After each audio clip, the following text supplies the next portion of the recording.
بسم الله الرحمن الرحيم. الحمد لله وكفى وسلام على عباده الذين اصطفى. أما بعد فأعوذ بالله من الشيطان الرجيم. بسم الله الرحمن الرحيم.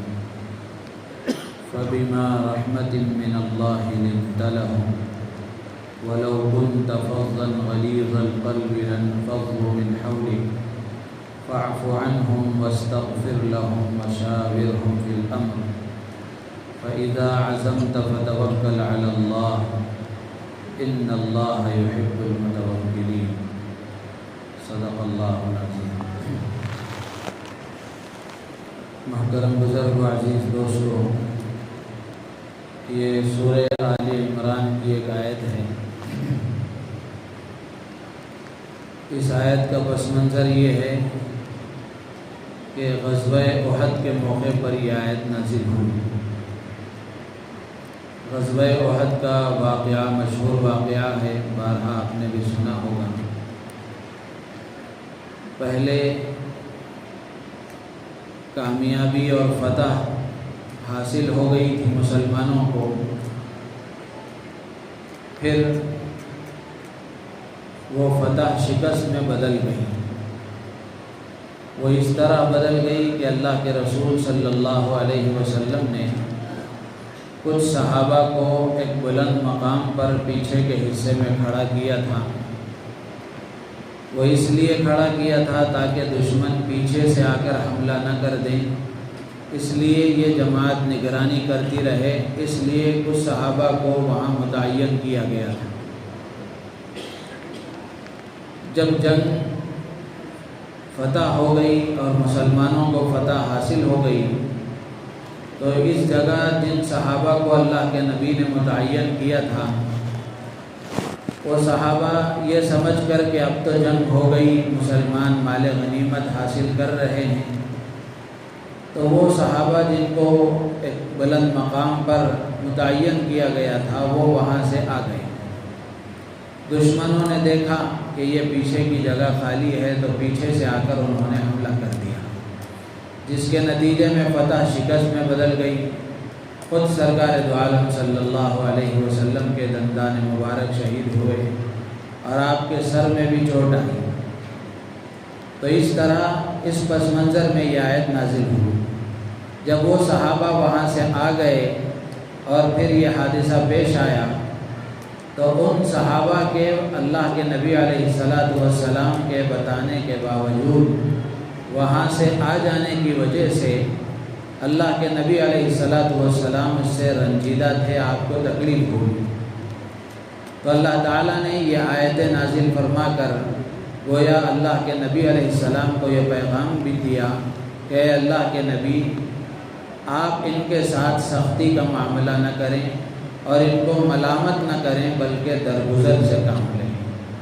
نرمی اور شفقت کا معاملہ کریں، معاف کر دیں، اور ان سے جو غلطی ہوئی ہے اس غلطی پر اللہ کے سامنے آپ استغفار کریں، ان کے لیے معافی مانگیں.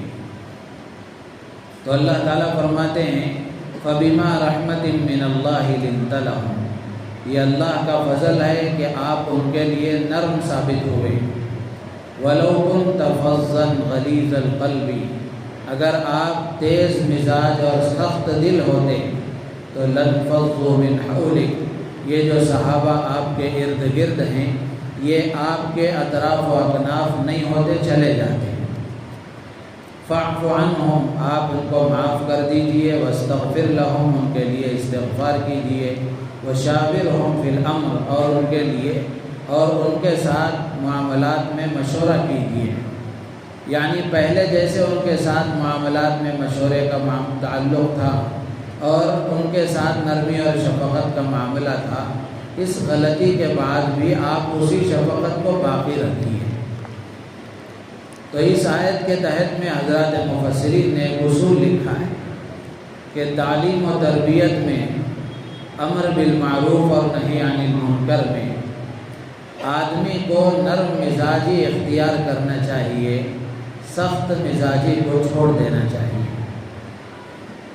اس لیے کہ سونا نرم ہو کر زیور بنتا ہے، لوہا نرم ہو کر ہتھیار بنتا ہے، زمین نرم ہو کر کھیت کے لہلہانے کا سبب بنتی ہے۔ اسی طریقے سے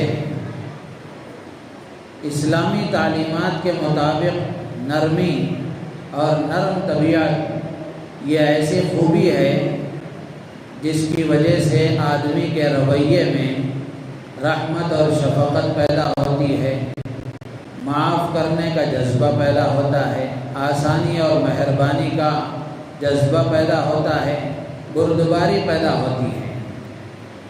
اور یہ ساری چیزیں انسان کے اندر مطلوب ہیں کہ آدمی نرم طبیعت ہو اور نرمی کو اختیار کرے۔ نرمی کی اہمیت کا اندازہ آپ اس سے لگا سکتے ہیں کہ اللہ تبارک و تعالیٰ نے فرعون جیسے متکبر، ظالم اور جابر بادشاہ کے پاس حضرت موسیٰ علیہ السلام اور حضرت ہارون علیہ السلام ان دونوں پیغمبروں کو جب فرعون کے پاس بھیجا تو بھیجتے ہوئے اللہ نے دونوں پیغمبروں سے فرمایا فَقُولَا لَهُ قَوْلًا لَيِّنًا لَعَلَّهُ يَتَذَكَّرُ أَوْ يَخْشَىٰ، کہ تم دونوں اس کے پاس جاؤ تو نرمی سے بات کرنا، امید ہے کہ وہ تمہاری بات قبول کر لے، اس کے اندر اللہ کا ڈر پیدا ہو جائے، خشیت پیدا ہو جائے۔ تو نصیحت کے اثر کرنے کے لیے نرمی اور نرم مزاجی یہ بڑی مؤثر ثابت ہوتی ہے۔ انسان کا مزاج بھی اللہ نے ایسا بنایا ہے، اور انسانی مزاج کا یہ حال ہے کہ وہ نرم مزاج، خوش اخلاق اور اسی طریقے سے متواضع انسان کے پاس جانا پسند کرتا ہے، ان کے ساتھ اٹھنا بیٹھنا پسند کرتا ہے اور اس سے فیض حاصل کرنا پسند کرتا ہے۔ سخت مزاج آدمی کتنا ہی باکمال کیوں نہ ہو، اس کے پاس جانا پسند نہیں کرتا اور اس سے فیض حاصل کرنا بھی پسند نہیں کرتا۔ آپ دیکھ لیں کہ تعلیم کے حوالے سے طالب علم اسی استاد کے قریب ہونا پسند کرتا ہے جو نرم طبیعت ہوتا ہے، باکمال بھی ہوتا ہے اور نرم طبیعت ہوتا ہے۔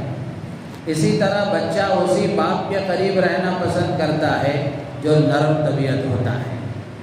تو اس لیے طبیعت میں نرمی یہ خوبی کی چیز ہے، اور طبیعت میں غیر ضروری سختی یہ عیب ہے آدمی کے اندر۔ اللہ تعالیٰ کو نرمی پسند ہے، سختی پسند نہیں ہے۔ اسی لیے اللہ کے نبی علیہ السلام نے فرمایا من یحرم الرفق یحرم الخیر کلہ۔ اللہ کے نبی علیہ السلام فرماتے ہیں جو نرمی سے محروم کر دیا گیا وہ پورے خیر سے ہی محروم کر دیا گیا۔ تو مزاج میں نرمی یہ بڑی خوبی کی بات ہے، لیکن آج ہم معاشرے میں دیکھیں نرمی کی جگہ سختی نے لے لی ہے، جس کے نتیجے میں برداشت کرنا اور جھیل لینا، سہ لینا یہ ختم ہو گیا۔ چڑچڑاپن، ذرا ذرا سی بات پر جھگڑا اور ذرا ذرا سی بات پر انتقام لینے کا جذبہ، جس کی وجہ سے معاشرہ جہنم بنا ہوا ہے۔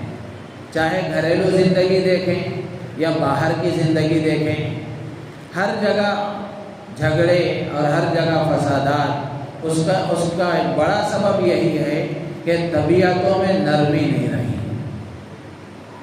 تو اس لیے اس آیت کے ذریعے سے یہی پیغام ہم سب کو حاصل کرنا چاہیے کہ طبیعت میں نرمی ہونا چاہیے۔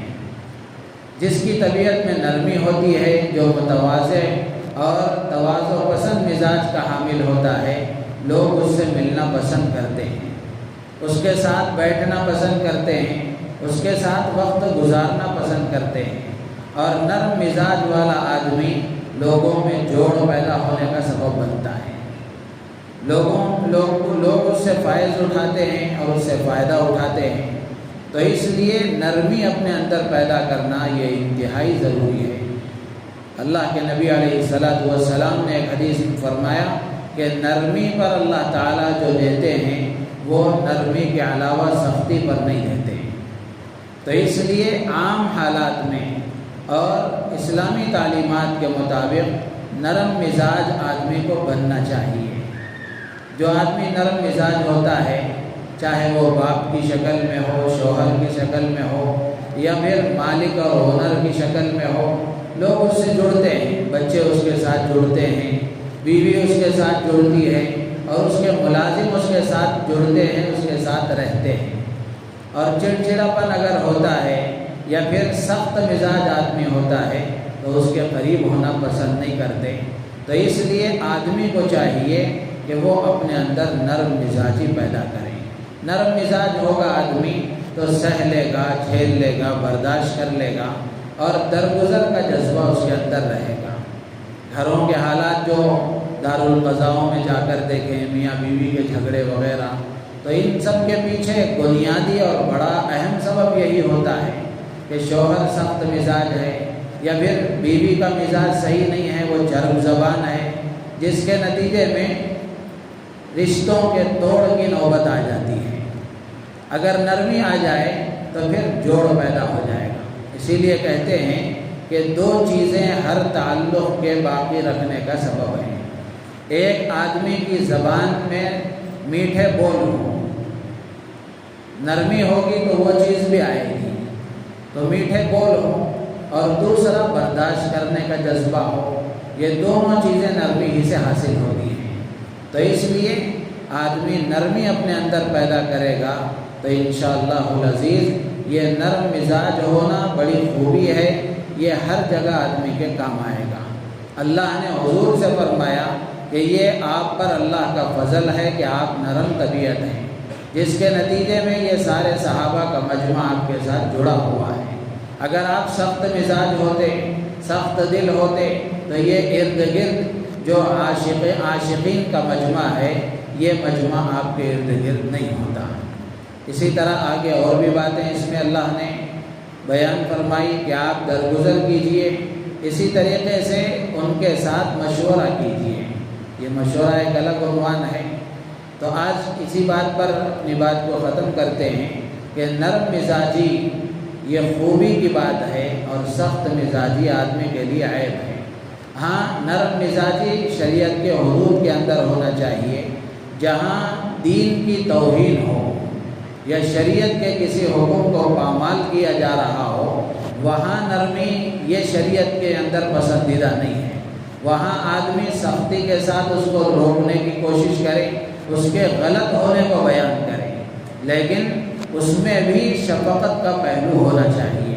حضرات انبیاء کرام علیہم الصلاۃ والسلام کے بارے میں قرآن میں جو اوصاف نبیوں کے بیان کر فرمائے گئے، اور خود امام الانبیاء ہم سب کے محسن آقا حضرت محمد رسول اللہ صلی اللہ تعالی علیہ وسلم کے بارے میں بتایا گیا کہ آپ بشیر بھی ہیں، نذیر بھی ہیں، خوشخبری سنانے والے بھی ہیں، ڈرانے والے بھی ہیں۔